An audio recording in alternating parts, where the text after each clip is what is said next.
Vamos lá. Meu irmão, imagina o seguinte. Imagina que você é de uma família oligárquica do teu estado. Então, sei lá, teu tataravô, teu bisavô, teu avô, teu pai, todo mundo mandou no teu estado, né? Pra quem não sabe, o Collor sempre mandou em Alagoas. Lembra uma vez que eu fui fazer uma manifestação contra o Renan Calheiros lá em Alagoas, tá? Inclusive, vou contar uma história pessoal desse dia. Esse dia, eu tô fazendo a manifestação, eu recebo uma mensagem da minha ex-namorada terminando tudo. Eu estava lá, na frente, pim, chegou um e-mail, está tudo acabado, tá bom. Nossa, por mensagem? Por mim? Calma, que tem toda uma história, mas enfim. Né? E eu tô aqui porque eu sou militante. E eu fui lá. Não, aí fomos lá e fizemos a manifestação. E aí eu vi uma Ferrari passando. Eu olhei dentro e falei, quem que é? Os caras é o Collor. Ah, tá. Então esse era o Collor, tá? Com a sua ex, aquela.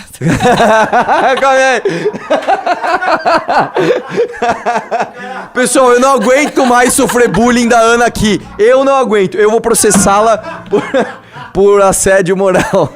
Põe a câmera em você, ela tá se rachando, tá vermelha, né? Então imagina que você é um cara, é um oligarca, né? Eu sou, né, falo português correto. E uma coisa importante deixar claro é o seguinte. Quando o Collor foi candidato em 89, né? Um dos motes da campanha era justamente mostrar que o Collor era um cara bonitão.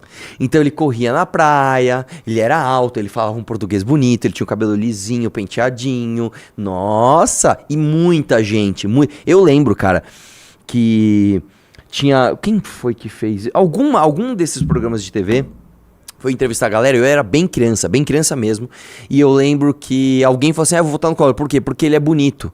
E eu lembro que a minha professora na época, né? Eu nem lembro, eu fui 89, eu era, sei lá, eu tava na pré-escola, não sei o que lá. Eu lembro que a minha professora, ela tava discutindo com a diretora e eu ouvia assim, de rabo né? Eu ouvia assim... Ai, que absurdo, você vê uma mulher na TV falando que vai votar no Collor porque ele é bonito, e aí uma das duas, eu não lembro exatamente, falou assim, mas ele é bonito mesmo. Então, realmente, cara, existia, né, uma... Por que você colocou o psicopata americano aí? Porque é o Collor, no jovem. Da onde você tirou isso? Parece. Não tem nada a ver, cara. Parece sim. Não parece. Parece. Pessoal, não parece o Collor jovem. Nossa, agora os gatos da Ana parecem muito, meu. É igualzinho, cara. Nossa, tá igual, velho. Você só tá falando isso porque você queria ter pensado nessa comparação e não pensou.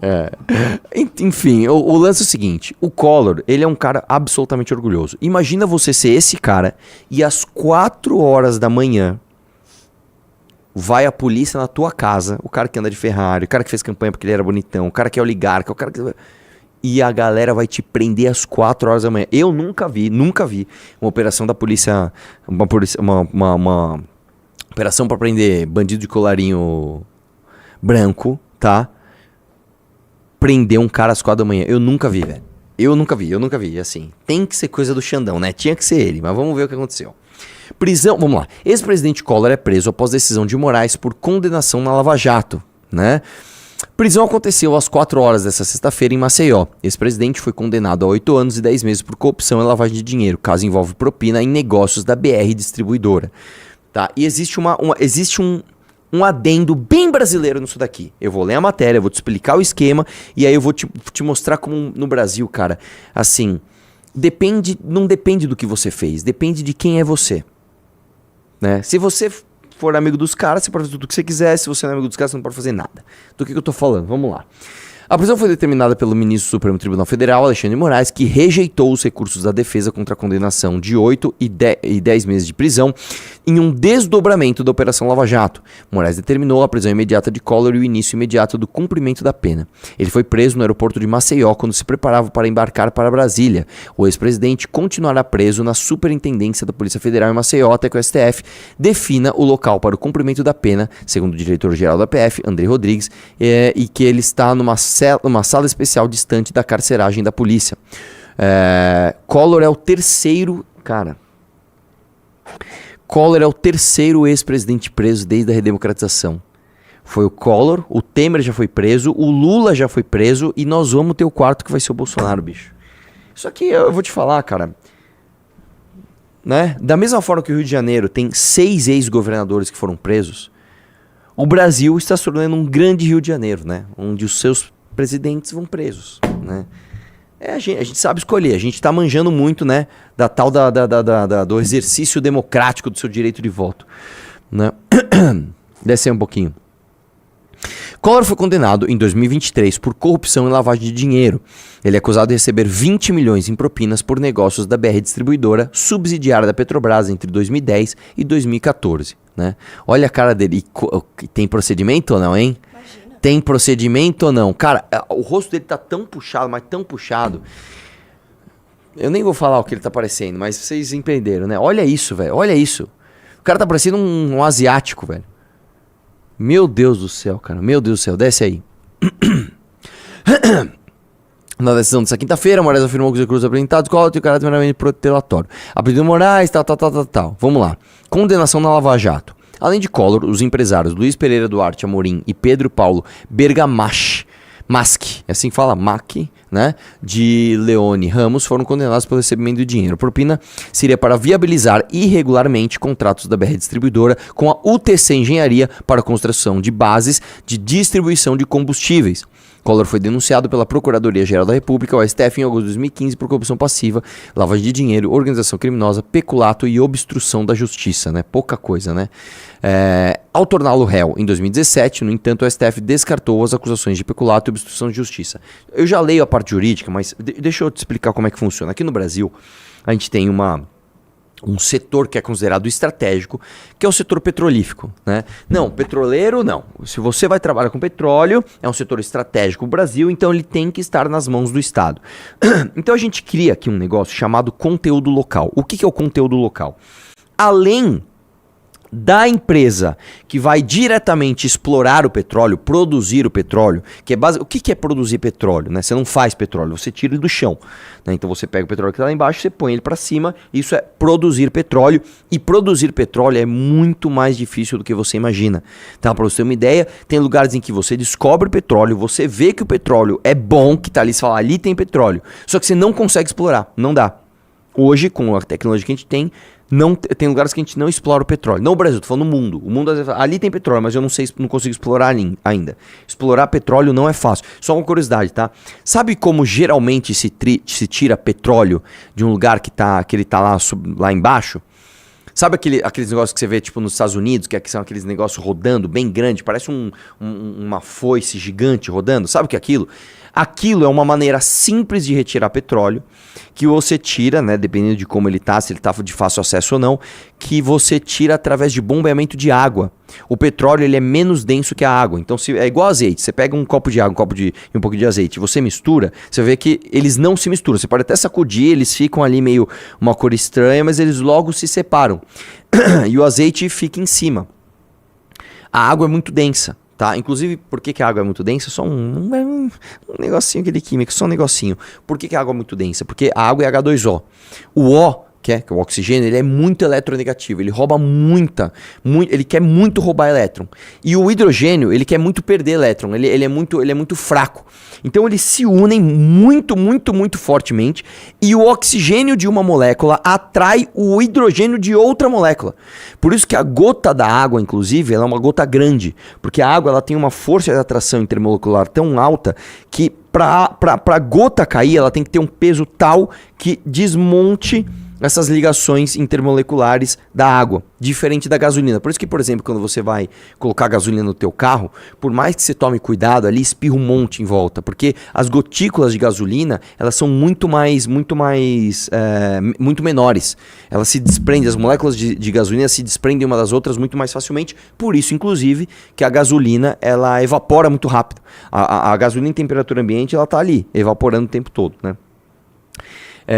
Que eu tô falando, molécula água, tal. Então você joga a água lá, onde tá sob alta pressão, e a água expulsa o petróleo que tá lá dentro, né? Vamos lá. O Brasil definiu que para fazer esse tipo de exploração, você precisa de uma empresa estatal chamada Petrobras, e ela tem um monopólio da exploração de petróleo.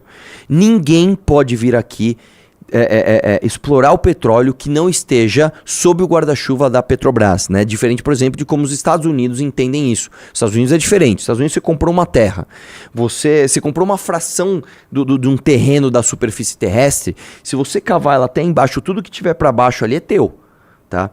Então, você comprou uma fazenda, achou petróleo, petróleo é teu, cara. Você explora, você não explora, você faz o que você quiser. Aqui no Brasil, não. Aqui no Brasil, você tem que estar sob o guarda-chuva da Petrobras. Só que aqui no Brasil existe outro negócio chamado conteúdo local. O que é o conteúdo local? Que para mim é ainda pior. Até o terceiro nível de serviço para a empresa monopolista Petrobras na exploração de petróleo, você precisa de empresas brasileiras. Então vamos supor que você vai fabricar uma mangueira, que essa mangueira vai ser utilizada numa plataforma Petrobras. Você não pode fabricar essa mangueira e vender para a Petrobras se você não for brasileiro. Isso fecha o mercado só para empresas brasileiras. Isso é um absurdo, cara. Isso é um absurdo. Aí, sei lá, uma empresa, sei lá, na Noruega, que eles são grandes produtores de petróleo, descobrem uma tecnologia nova. Você não pode usar. Você tem que entender como fazer aqui, aí você atrasa pra caramba. Enfim, no meio disso tudo, você acha que as famílias oligárquicas do Brasil não fazem parte de todas essas negociações. Você acha que a família Collor de Mello, você acha que a família, sei lá, cita aí, família Calheiros, que também é de Alagoas, família Sarney, que é do Maranhão e Amapá, família, sei lá, vai chutando aí, família Ferreira Gomes do Ceará. Você acha que essas famílias todas, né? Como é o nome do outro lá do Pará, que o Renan sempre bate nele, os Barbalho. Você acha que esses caras todos não estão envolvidos nos contratos do que se chama de conteúdo local? É óbvio que eles estão. É óbvio que eles estão. E, a despeito de exageros, e a Lava Jato cometeu vários exageros, né? A Lava Jato foi utilizada em parte, sim, para perseguição política injusta, tá? Por exemplo, o caso mais emblemático de um cara chamado Eduardo Cunha, que foi preso, quebraram a empresa dele, destruíram o apartamento dele, e ele não era o Eduardo Cunha que você conhece. Ele era só um outro cara que chamava Eduardo Cunha. Só que a irmã dele era juíza e uma outra juíza não gostava dessa juíza, mandou perseguir o cara, mandou prender o cara, mesmo sabendo que era homônimo, ele se fudeu e nunca ninguém, né? Inclusive saiu agora, só em 2025 saiu, não, realmente o cara é inocente, né? A despeito de alguns exageros e alguns erros da Lava Jato, a Lava Jato foi a primeira grande operação que mirou nos grandes oligarcas brasileiros e realmente atingiu. Cara, quando que você ia sonhar que o Marcelo Odebrecht ia ser preso? A Lava Jato conseguiu isso. Isso foi um trunfo da Lava Jato. Certo? Que depois foi desmontado, inclusive com a ajuda do Bolsonaro. E aqui vem o ponto curioso dessa história. Quando a Lava Jato foi deflagrada, etc, etc, os caras fizeram de tudo, né, para proteger a galera do colarinho branco, que é amigo de geral. Uma das desculpas foi: olha, os lugares onde a Lava Jato está pegando autorização para operações, etc., está errado. Então, se tem um Luiz da Lava Jato, por exemplo, o Moro, lá em Curitiba, despachando para fazer uma operação da Polícia Federal, tem que anular todas essas provas, porque o juiz que deu a autorização não é da vara correta que deveria estar. A vara deveria ser Brasília, por exemplo. Então eles foram anulando um monte de gente. Cara, em Marcelo Odebrecht teve anulação, teve perdão de multa, a empresa se salvou, o Lula saiu da cadeia, o Lula virou presidente. Cara, tantas e tantas e tantas pessoas. Aí no caso do Collor, não. Pode manter tudo. Eu dou risada, eu quero que o Collor se exploda, mas isso mostra muito bem como o Brasil é muito seletivo naquilo que a gente vai decidir que, você vai ser preso, você não vai, isso aqui é crime, isso aqui não é. Se a gente fosse analisar ao pé da jurisprudência criada, né, pelo desmantelamento da Lava Jato, o Collor não deveria ser preso, cara. O Collor não deveria ser preso. Eu acho que ele deveria ser preso? Eu acho que sim. Eu acho que o Collor eu acho que ele tinha que ter prisão perpétua. Eu acho que ele tinha que apodrecer na cadeia. Tá? Agora é o seguinte, velho. A real é que isso é uma anomalia jurídica no Brasil. Tá? Vamos lá. Ao torná-lo réu em 2017, no entanto, o STF descartou as acusações de peculato e obstrução de justiça. E, ao condenar em 2023, condenou que o crime de organização criminosa já tinha prescrevido. Ou seja, não cabia mais punição. Isso é outra coisa, né, cara? Isso é outra coisa. O cara, ele é acusado de um crime, Falam, realmente ele cometeu esse crime. Mas faz tanto tempo, a gente demorou tanto pra julgar que já prescreveu. Isso é outro absurdo. Isso é outro absurdo, né? Aqui no Brasil as coisas demoram tanto que você comete o crime, até julgar, meu amigo, já foi. Vamos lá. Para os ministros do STF, a propina devidamente comprovada foi de 20 milhões, valor menor que os 29 milhões apontados pelo PGR na denúncia. O caso foi julgado no STF porque, na época da denúncia, o político era senador pelo PTB de Alagoas. Aí relembra a trajetória dele. Vamos lembrar do Collor. Ele nasceu no Rio de Janeiro em 49, ficou conhecido como caçador de... Isso é maravilhoso, eu tinha esquecido disso. O Collor, ele era o caçador dos Marajás. Alguém era projeção nacional numa campanha contra salários desproporcionais dos funcionários públicos. É demais, cara. Aí ele virou presidente em 89, o governo foi marcado pelo Plano Collor, que teve como uma de suas principais medidas o confisco da maior parte do dinheiro. Que, aliás, só uma coisa... Curiosamente, né? Você viu que até sem querer a gente prevê as coisas. Ontem a gente reagiu a um vídeo do quê? Você lembra, Ana? Um vídeo do Cacete Planeta, hein?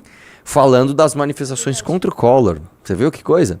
Casos de corrupção também marcaram o governo. Denúncias feitas pelo irmão do presidente Pedro envolveram o tesoureiro de Collor, PC Farias. Que isso é outra história muito mal contada. O irmão do... Olha só, essa família é muito unida. O irmão do Collor, que falava que ele era gay, ou que o irmão era gay, tinha uma história assim, um ficava espalhando que o outro era gay, brigou com ele, falou, então vou te denunciar. O próprio irmão disse que o irmão era corrupto. Irmão do céu, cara, irmão do céu.